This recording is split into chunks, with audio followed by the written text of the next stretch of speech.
Welcome to the Adaptable and Teachable Repertoire session at OMEA 2021 con Fuoco. That piece was called Oppositional Elements. It is a grade 5 flex band fully adaptable piece by Leslie Gilraith. I'm going to tell you a little bit about that, and then we're going to go into an introduction. We'll get right into the music after that. Oppositional Elements is an exciting exercise in the interaction of opposing voices texturally as well as contrapuntally and dynamically. The constant interplay of different elements sharing space with alternating accents and rhythmic figures provides an energy much like that which is created between magnets both in attraction and repulsion. So first of all, this piece reminds me of Frank Tekeli. It also reminds me of John Mackey. These are two very well prolific composers on the higher level of the concert band genre.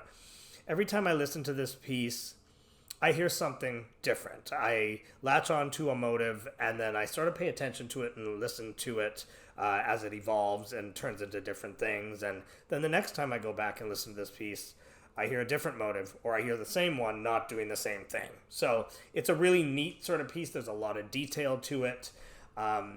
To me, this would be like a 3-step preparation process.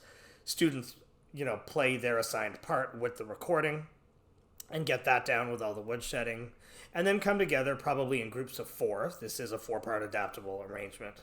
And then come together as a full band. And then as a bonus assessment piece, get reassigned different parts to different students and get them to start the process all over again and do some comparisons and things like that. So that is Oppositional Elements. So welcome to this session. Thank you guys. Thank you to the OMEA CMIC for having me as a presenter. This is a privilege and it's an honor to have the opportunity to work with you guys today on the topic of teachable and adaptable repertoire. what is adaptable repertoire? Well, it's two things. It does refer to flexible instrumentation, reduced instrumentation, but it also does refer to, I think, as being repertoire that's versatile and is able to, you're able to actually use it across different instructional delivery mediums, right? So repertoire that's appropriate for full band or full ensemble in class learning, cohorted learning, the hybrid instruction model, or distance learning online with individual instruments and accompaniments and things like that. So the pieces that I've put in this list today, in today's video presentation, I believe all fall into all of those categories, and they're adaptable in that way. I'm a big advocate for when we're talking especially about online learning and hybrid learning, but also in the return to the ensemble, rehearsal, and class setting. I'm a huge advocate for reflection and review and connecting and sort of idea sharing creativity and feelings and emotions that are evoked by music, talking about the stories that are behind the pieces, so the composer's intent, and doing a little bit of research on that and finding some things out, and then trying to draw correlations between those stories and the imagery that's created through the sound, again, through the emulation. We do this through score analysis. We have some powerful tools on our side right now with, YouTube and with publishers going digital with a lot of their music and having online PDFs available, but also smart music. A lot of you have been using smart music over the last 18 months. I know it was a challenge for some of you to get it going in the beginning, but that is an invaluable resource, particularly when there is relevant repertoire, either for large ensembles or concert bands, or solo instruments with accompaniment. This is a really good way for students to work on repertoire reflection and going through the whole query process and coming up with some creative answers for those queries. So on that topic, on your handout, you will see a couple of things that I'm not going to be talking about because our time is limited on this video. You will see a couple of ideas thrown all over the place throughout your handouts and within each piece, as well as a summary glossary, sort of appendix of question, query, and answer ideas for listening reflection for repertoire.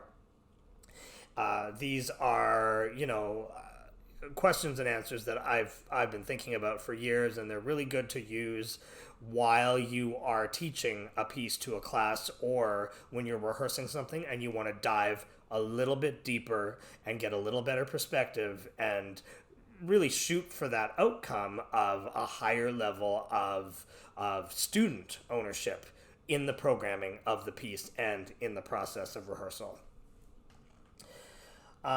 So I've got 18 pieces on the video that we are watching right now, and I've got a supplementary list in your handout as well.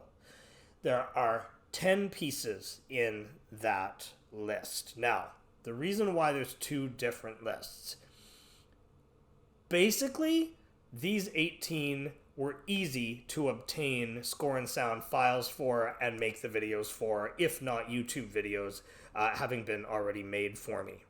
Okay? These 18 are available via regular mediums, which means most of the music stores, the bigger publishers. Okay? The supplementary list of 10 that's in your handout, you'll see links directly to composers' websites for those. Those are all independent compositions. Those are all composers who, a lot of them are new, but some of them are not. Some of them you will recognize their names. And for the most part, they didn't have this whole score and sound YouTube option available. But the other reason I've separated them is their pieces and their business models are not... don't support, I shouldn't say don't. It's a little bit more difficult to get to their music. you can't always just go to a music store and buy the independent compositions. A lot of times you'll have to go online and contact the composers directly, use credit cards outside of your school board's budgeting and purchasing system. Sometimes red tape gets in the way. So I've separated those into a category for that reason, okay? You will see in that category a publisher, what seems to be a publisher name called Murphy Music Press. Now, Murphy is an amazing company in the United States, and one of their main mandates is to support independent and new composers. And what they do is they broker the compositions and the pieces for these composers without having anything to do with their legal copyright status. So the composer hangs on to their own copyright, and Murphy sells their music for them. Okay, so you'll see the word Murphy beside a whole bunch of new compositions in that list of 10, and Long McQuaid and Harknet Music both deal with Murphy Music Press now. So you can actually go to the Murphy Music Press independent composition website and surf all around there, and you will see so much innovation. You will see so many new musical ideas as far as our band music genre is concerned. We have left those traditional roots and we are moving on to different things, and some of the music is really innovative and really, really amazing. So I urge you to not only go to the Murphy site or L&M Harknet and find your Murphy titles from these independent composers, but also go to the composers' websites and dig a little bit deeper. Okay?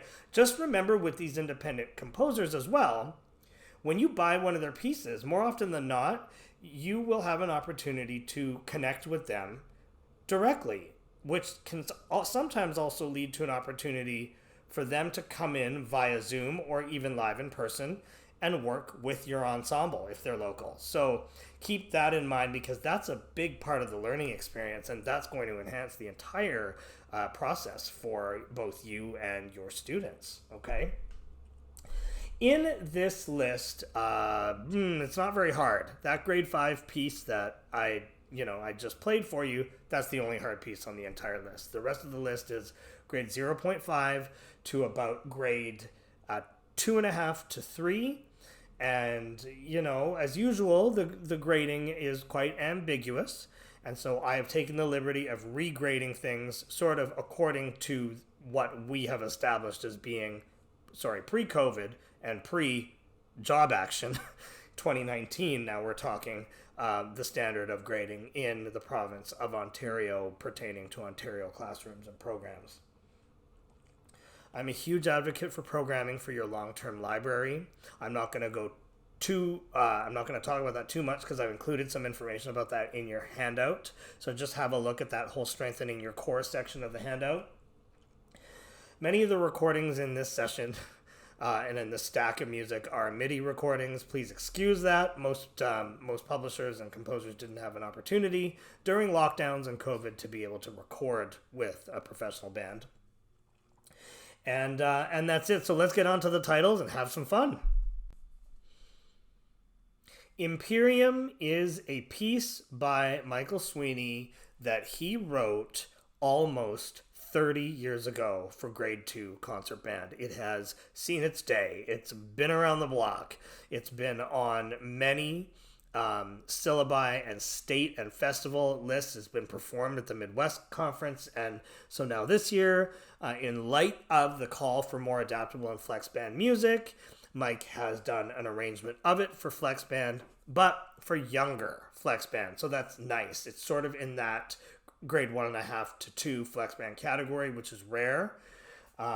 It's nice when Hal Leonard, as a publishing company, releases these flex band titles that are based on actual band literature as opposed to pop movies, TV, Disney, Broadway, because this actually gives us something for the classroom to work on, performance music and so on. There are great percussion parts throughout. There's a great fanfare at the beginning. Again, it's great to be able to have the 5 voices that are assignable plus percussion but by the way, they include string parts in their flex band arrangement. So you can actually move students around based on what probably is your cohort situation that you're dealing with right now. So this is Imperium, Mike Sweeney.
The King's Parade, Flex Band version, grade 0.5, David Marlatt, 8th Note Publications.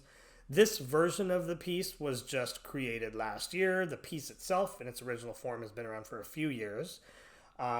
This is sort of a majestic, courtly sounding entry-level piece. I don't think that you need to actually make it to the end of the school year to perform this. I think you can get to this performance project partway through the year with your beginning ensemble, provided everything's moving along and you've got scheduling to support it, but you're moving along with the B flat major scale and, regular notes and rhythms that don't exceed the 8th note. The melody does get passed around from section to section, which is really wonderful. It is a happy sounding, almost march-like piece. And what I love about it is that it has counter melody, and that doesn't usually happen in grade 0.5 music. That's usually like a 1.5 and up thing. So this gives the students the opportunity to realize that there is a bigger picture and that they do have to listen to other things, moving parts, right? Other things happening while they're focusing on being successful with their part. I have included a couple of ideas in your handouts for supplementary listening reflection lesson plans for this piece as well. Enjoy it. It's called The King's Parade, David Marlatt.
Loch Lomond by J. Rod Hall. This setting is amazing. It's a grade 2.5. I'm giving it almost a 3 just based on the way the music is. It's absolutely stunning. E flat major setting. It's very delicate. It has a gradual beginning. There's some degree of tension in the melody if you know the folk melody well. It evolves in layers as the melody moves between different sections of the ensemble. The sonorities underneath, especially the long notes, are very rich and they're very different from what we're used to. I love the Frank Kelly grade 4 B300 B400 version of Loch Lomond, and over the years, as a salesperson, I've been very apprehensive to recommend anything else besides that, and this is the first sort of mid-level version that I've really liked. The entrances are written very well, but they are, a little bit of extra work with regards to breathing, again, in time, leading up to a proper execution of an entrance. And then the release at the end of the phrase, all of them are tapered in here. It's a lovely sound that he's achieved. The biggest climax of the piece is still pretty delicate, and it's tasteful, and it's controlled. It's an exercise in patience, right? The best teachable and learnable and playable moments really come from patience as musicians, right? So this is one of these things that you really need to play in tune. And listening across the band and being aware of what everyone else's role is, that all is part of this. So have a listen to Loch Lomond setting by J. Rod Hall, FJH Music.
Arctic Wars, Brian Balmages. This is Brian at his absolute best. It is all of those things that we love about his compositional style. The chordal structure, the modulations, the chromatic adjustments, the little solos here and there, the drama in the transitions. The intro section to the piece is ominous. It's sort of a calm before the storm. The fast section is an exercise in counting and an exercise in precise articulation, execution.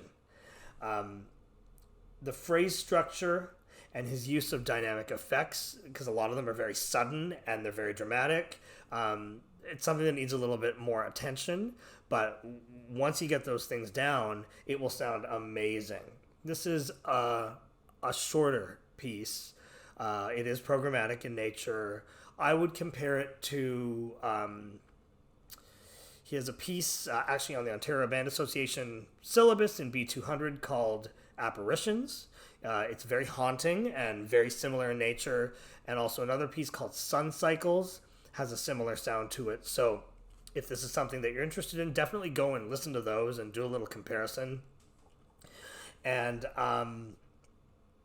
yeah, I think this is something that you'll really enjoy because it always takes the listeners, the audience, as well as the players, performers, and the director on a ride during the process. So this is Arctic Wars, Brian Balmages.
Fanfare and Festival, Robert Sheldon. This is considered to be like a fanfare opening type of piece for, a festival or a concert venue type situation. It claims it uses the first 6 notes taught, but then you will hear a couple of concert A naturals in here. So really, we're talking about a full B flat major scale. The publisher has graded it as a 1, but I've actually taken it down to a grade half because technically speaking, there isn't anything that really puts it up into that next category. This is good for a mid-year performance. I think this is accessible after the first three months of instruction, provided, again, you've got rehearsal time in your corner.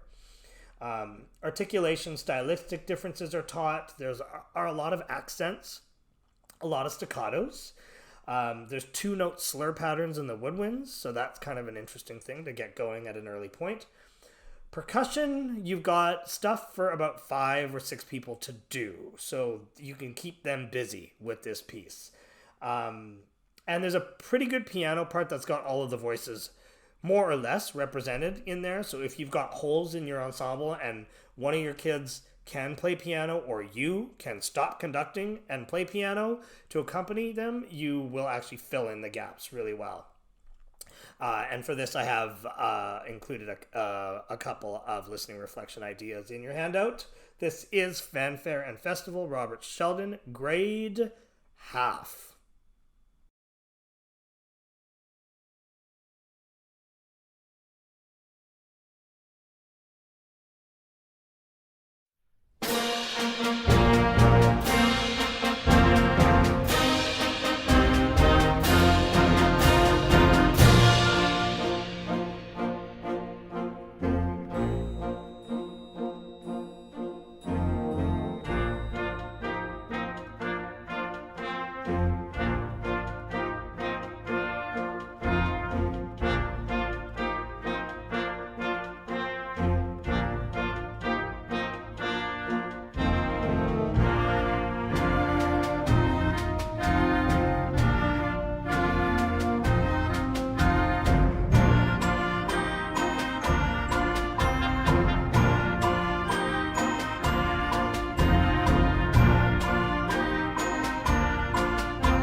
South Shore Soliloquy, Robert Sheldon. So this is a lovely lyrical piece for students, especially coming back now and sort of wrapping their heads around all the different genres, for them to sort of get reacclimatized to lyrical and expressive playing. This is a dedication piece, again, as you'll read in his description, which I've included for you. It's a tribute piece. Rob Sheldon is probably one of the finest melody composers of all time. You can find Robert Sheldon pieces out there that have got 4, 5, 6 really amazing melodies built into one piece. In fact, some of the more recent ones that he's done have this. He likes trumpet solos. He does like solo lines in general, but there's usually a trumpet solo somewhere in a lyrical piece when he writes it. He's great at modulating. And usually the modulations happen at a very big moment when the entire band is in, and so the peaks and valleys are very dramatic, and they're, the better a piece sounds and feels that way, and the more exciting moments that are in the piece, the more engaged the students are going to be, especially during the process. And it's a lot of fun to rehearse those moments, right? melodic interplay. So he'll take an 8-bar melody, split it into 2 bars, and it'll move from section to section. So that happens a little bit here. And intonation, as with most lyrical pieces, intonation is one of the most important things. And this functions as, a great developing band piece, but it's also a good warm-up or chorale work for a very advanced band down the road. So enjoy South Shore Soliloquy, Mr. Robert Sheldon.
Retrograde, Vince Gassi, local GTA composer.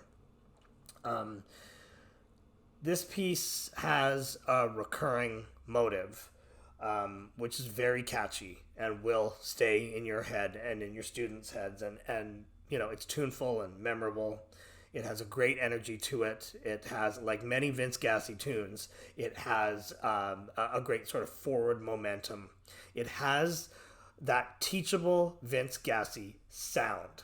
This piece and a lot of his pieces are like these miniature puzzles which need to be deconstructed, analyzed, learned, and then slowly put the pieces back together for an amazing educational and musical experience and outcome. So you can't go wrong. It's a pretty fun piece to play. He says students will also love the additional challenge of discovering as many retrograde pitches and rhythms as possible. There's definitely a rhythmic groove through this piece in the fast sections.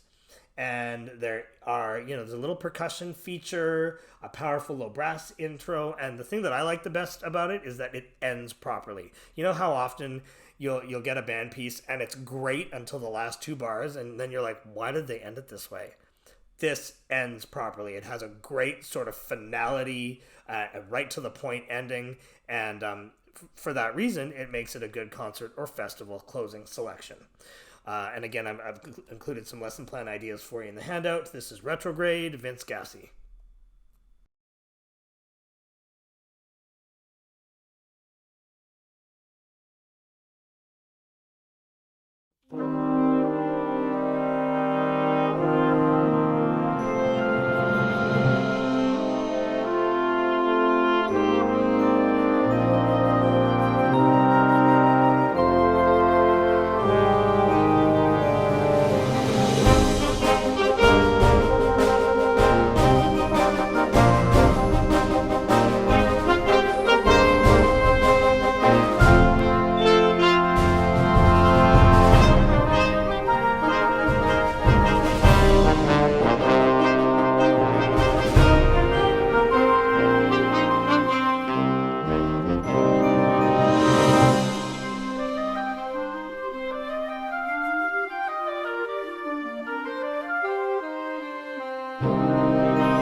Shakespeare Meets Godzilla, Robert Buckley, Hal Leonard, Music Works, Grade 2.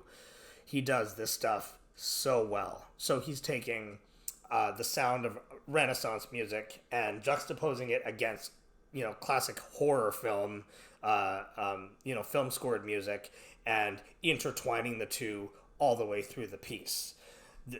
He is wonderful at the whole film scoring thing, and really he's a very innovative composer, and we're very lucky that he is a Canadian composer and his work is considered authentic Canadian content.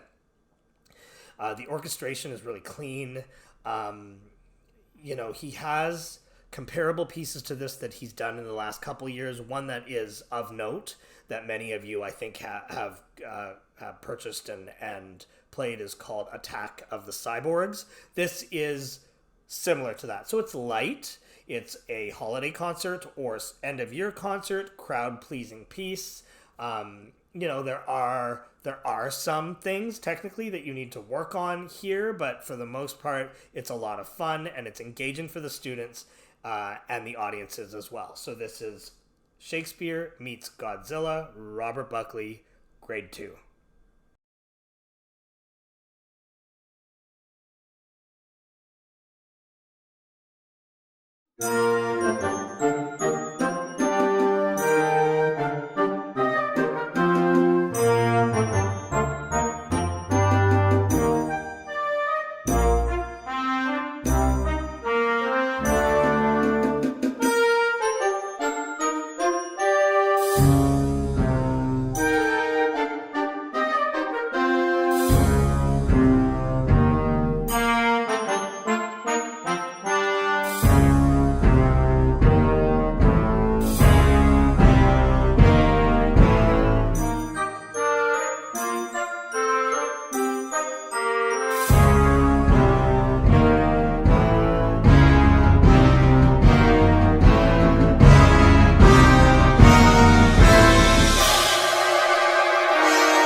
Rust Belt. So this is by William Owens, FJH Music Company.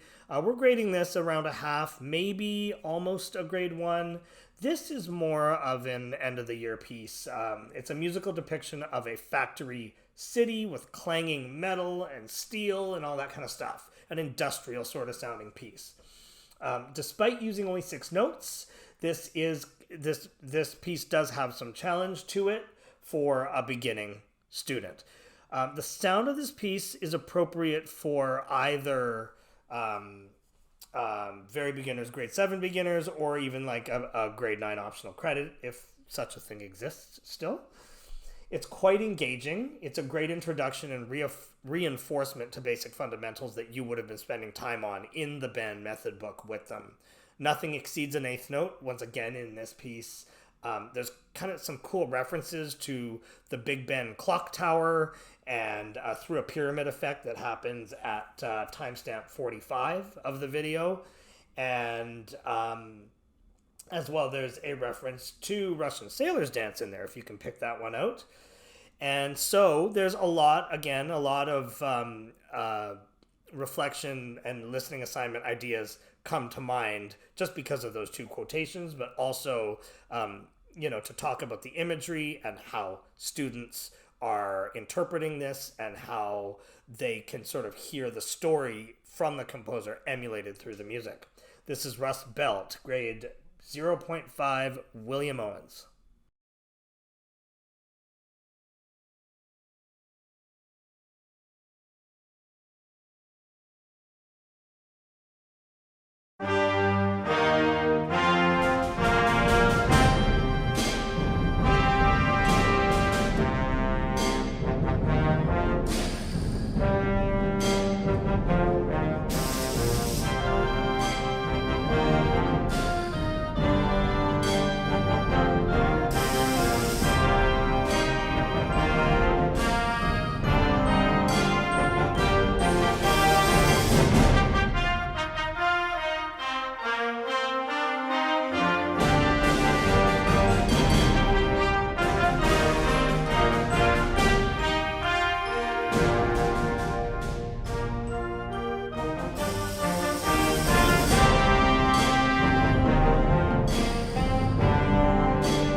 I Wandered Lonely as a Cloud. This is Tim Loest, grade 1, FJH Music. In your handout, I have included a descriptive with a lot of adjectives, publisher, written blurb. This is an expressive piece. This is a lyrical piece. Tim Loest is known for his lighter sort of spring concert pieces, Attack of the Garden Gnomes, Aruba Tuba, Trash Can, Cherdo. So this is more of a serious piece for him. And you know what? It works. It's very cleanly composed. There is a very nice, calming, almost bewildering melody. And to me, it paints the picture of sort of the cloud and heaven imagery that he's gone for with the piece. It's I would actually use it in a festival as a middle piece lyrical selection. This piece can be used for developing band, but it can also be used for a more mature ensemble, for a lyrical, slow music, sort of almost chorale exercise. There are a lot of teachable details. The ones that stand out to me are definitely things surrounding phrasing and breathing properly, breathing in time at the beginning of each phrase. The melody passes around the band in 2-bar fragments of an 8-bar melody. So that's kind of neat because it sets up kind of a call and response effect. Long note releases, the ends of phrases and the tapered endings. And one thing that I like in particular that you will hear is that he's given the low group, low woodwinds, low brass, the melody very, very early in the piece, and that's very rare. So I love it as a trombone player. I Wandered Lonely as a Cloud, Tim Loest.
After the Silence, Bill Thomas.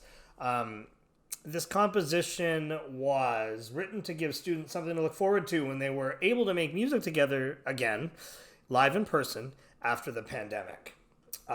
This was a collaboration. This was a joint commission between two schools from the Huron-Perth area of Ontario. And the students from those programs contributed to composer Bill with some musical ideas and thoughts to depict different sounds to emulate life, hectic life before the pandemic, and then the sounds of sort of lockdown, the silence, and then the recovery and the triumph after the silence. So this is a very moving, uplifting piece, multi-section piece. It's got a lot to it. It's a great piece to work on in smaller groups and in sectionals because it does have some technical stuff. There's a lot of ostinato patterns and repeating patterns, and there's some counter melodies and there's a lot of bells and whistles going on while the main melodies are happening. So it's really interesting. In terms of, there are a couple of supplementary lesson plans that I would think of for this, but I would try to relate this to your students' individual feelings towards the three stages that we've all just gone through, and whether or not they agree with the sounds of the music, and then tell us how. So this is Bill Thomas, After the Silence.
Storm, Soon-hee Newbold. Soon-hee is quite a prolific string orchestra composer and arranger for FJH Music. She is tremendously successful and well known in the orchestra world, and this piece, Storm, is one of her well known pieces at this level for orchestra, so now she has adapted it for concert band. The brief description: an epic battle meets the storm of the century in this programmatic piece. A powerful main theme is accompanied by an intense rhythmic foundation before moving into a contrasting lyrical section at the same tempo. So it stays the same all the way throughout the pulse. The syncopated background patterns keep this piece driving forward through the medieval sort of sounding melody, which is really engaging and fun to play. There's a fair amount of counting to be done in this piece, but the good thing about it is that the whole thing is written in cut time, so it's easy on the eyes, it's not dense on the page, and you're not dealing with too many dots and too much brain syncopation. You just have to sort of look at it as a big picture, and it will come easier to the students that way. Storm, Soon-hee Newbold.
The Edge of Adventure, Todd Stalter. So, in all of my million years of reviewing and recommending and programming repertoire for people, Todd Stalter is one of my most favorite composers for band of all time. If you're not familiar with him, some of his most prolific works are called Whirlybird, Critical Mass, Scramble. Counterbalance is the one that almost all of us have played, probably at OBA.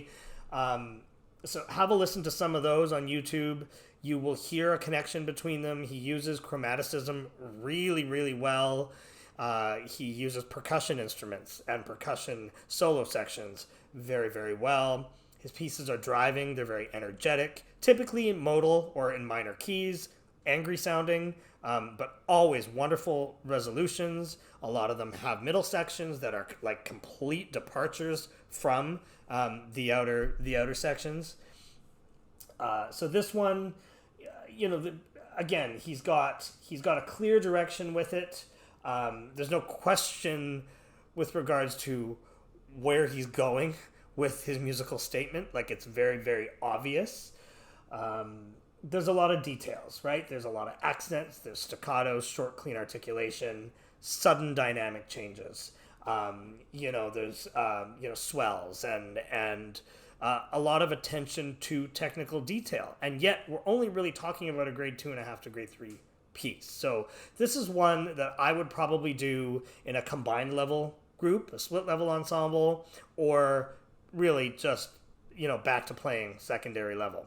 And this is a festival piece for sure. So this is Todd Stalter, The Edge of Adventure. Enjoy.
Motitis. This is Ryan Mieboer, grade half.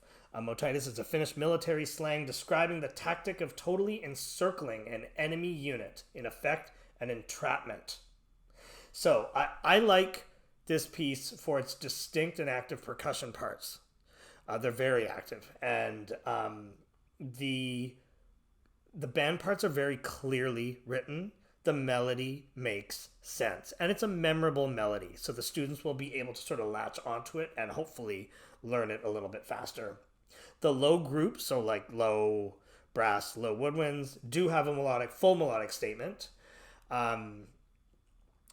There's some counting in here, but very fundamental as far as things like counting of rests, and then assigning values in simple time, and then knowing when to articulate, stop the air, and start the air, and how to reattack, and how to articulate properly, and things like that.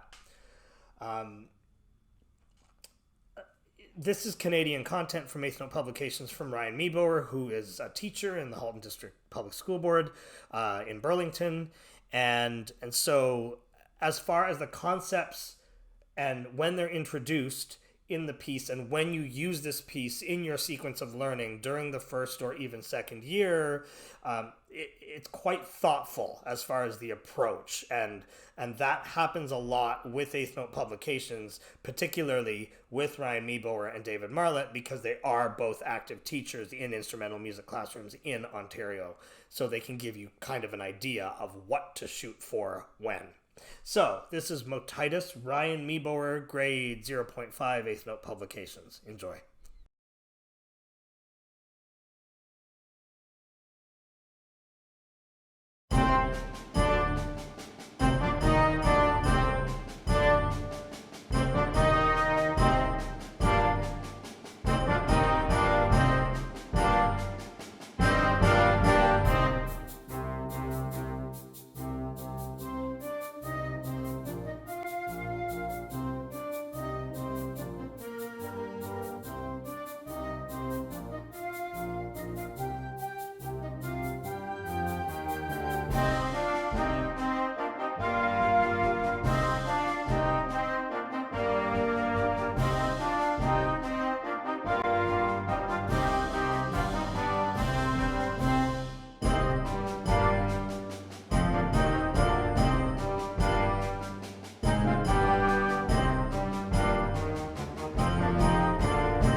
Hymn to the Dawn was originally composed by Kimberly Archer some years ago as a dedication to the memory of her composition teacher.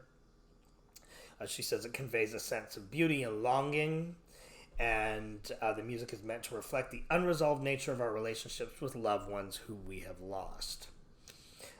This is a tribute piece, and this is a flexible instrumentation version of it. So, and this is a MIDI recording that we're going to look at right now. My recommendation is if this is something that you are considering doing, go online. I've put the link in the handout. Go and listen to the original Hymn to the Dawn for full band, so you can have a full picture, and you know the full band recording makes a lot more sense than the MIDI, and you can hear all the different opportunities for high-level music making in there. It's a pretty controlled, expressive piece with a lot of room for students to work through things like proper phrase breathing, delicate entrances, again, executing quieter dynamics with a full tone, which means ultimately more air, not less. So it gives you an opportunity to teach all those little extra things,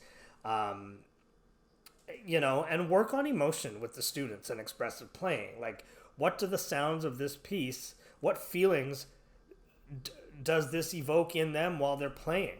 Do they feel strongly enough about the contour and the direction of this music that they want to dedicate the performance to somebody, or you know, a friend or family member or a pet who they've lost, right?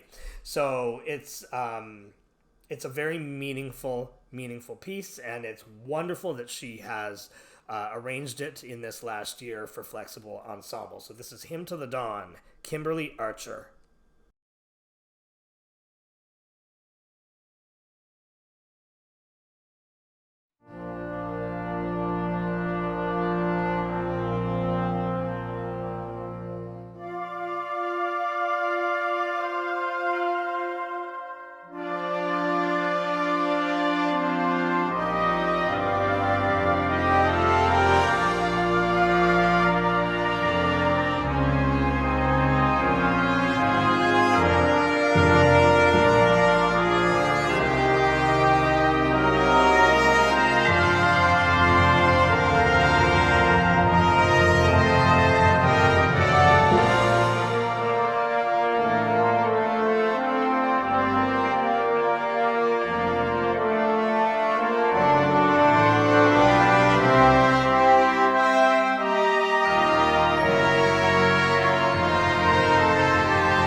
Semper Gratis, always grateful.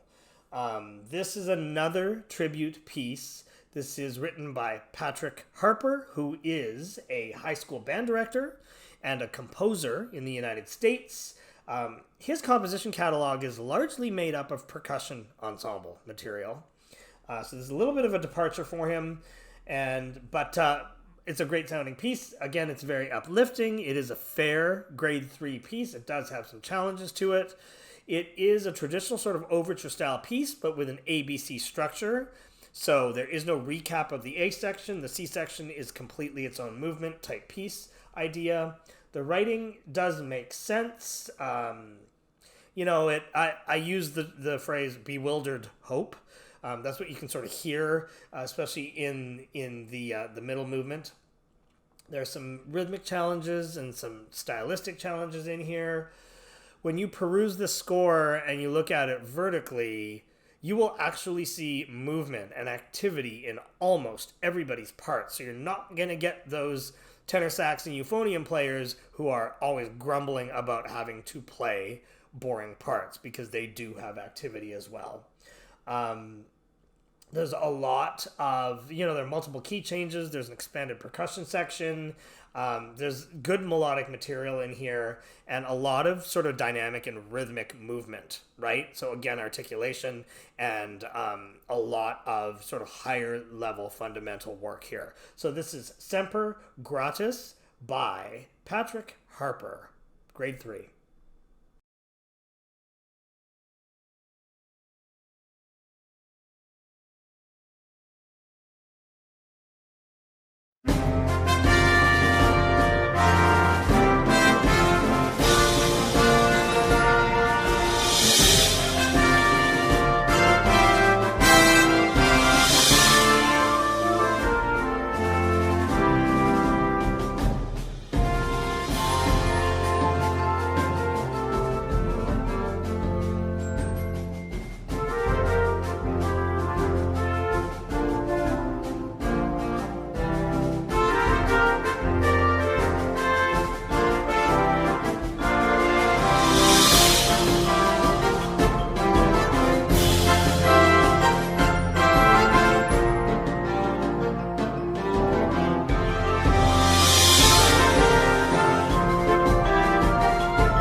Dolce, Chris Bernatos, director of everything band music for Alfred music and string music and instrumental methods and everything. This is a sweet lyrical piece. He wrote it dedicated to his wife Christina, who is also an educator. It's a lyrical piece, and it's he says in his blurb, it will highlight your ensemble's ability to play with a balanced sound. It has quite a nice sort of flowing melody to it. It's a straightforward lyrical piece. It's in E flat major. There are ties in the melody, which are recurring, and even one of them falls over the bar line. So there's a little bit of extra counting stuff to do at an early stage. It's a short piece. It's a concise way to get students involved in lyrical expression and sort of reinforcing those intricacies that you've taught them regarding, slurring and legato tongue and moving between the notes and really good dynamic control, supported by proper breath control. So on that note, this piece needs a pretty round, good tone quality, right? Which is going to come from breathing properly and breathing as an ensemble. There's a lot of room to grow in a piece like this, and opportunities for you to do sort of group interpretation and add dynamics and extra little things here and there, and make some group decisions. So, again, in your handouts, I've given you some suggestions for supplementary lessons on this. This is Dolce by Chris Bernatos, Alfred Music.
Archangel by our friend David Marlatt.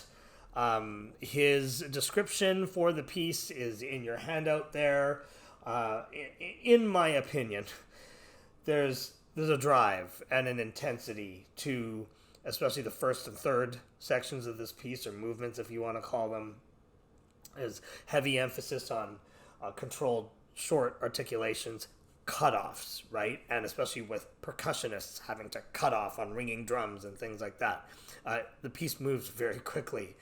There are syncopated rhythms in the opening melody, which include ties over the bar line, so a little extra challenge there with counting. The middle movement is short, but it has a nice feel and a nice melodic contour that's a nice break to the intensity of the outer movements. You can definitely hear his imagery in the middle movement when you read his blurb there. And the finale is a counting exercise. The finale has a similar sound to, I don't know if you guys have played from the B300 Music Fest and OBA list, Tricycle by Andrew Boysen Jr. This has a similar sound to that, and it's got the rhythmic variation. But this is a lot more involved and has a lot more going on over top of that ostinato type idea. So the entire band, in my opinion, would need to rehearse the whole groove pattern and feel that subdivision, and I think that their parts would sort of lock into place rhythmically successfully after that. So I'll let you do the rest of the listening. This is Archangel, David Marlatt. This is one of my most favorite pieces that he has ever written. He and I have been doing this for 20 whatever years, and this is up there. This is top 3 Marlatt material right here. Enjoy.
So once again, I really want to thank you guys for sitting with me through all of this and for the opportunity to speak with you about all of this today. A quick reminder that there are 10 more pieces on this list by the independent composers. Please have a look at their websites and do the listening for their sound files because you will enjoy some of that music as well.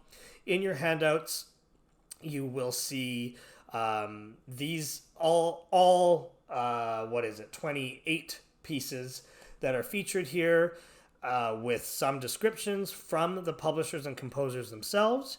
And you will see a full glossary appendix type list of all of my constructed band music repertoire reflection and listening questions and queries. And a lot of them can be used for these pieces, for take-home assignments or for online or hybrid learning assignments, as well as any other pieces that are in your library that you are working on. So once again, thank you, and I wish everybody the best of luck through the holiday season and into the second half of the school year with your programs, and I can only hope that we just keep growing and getting better and getting stronger and staying safe. Thank you. Take care.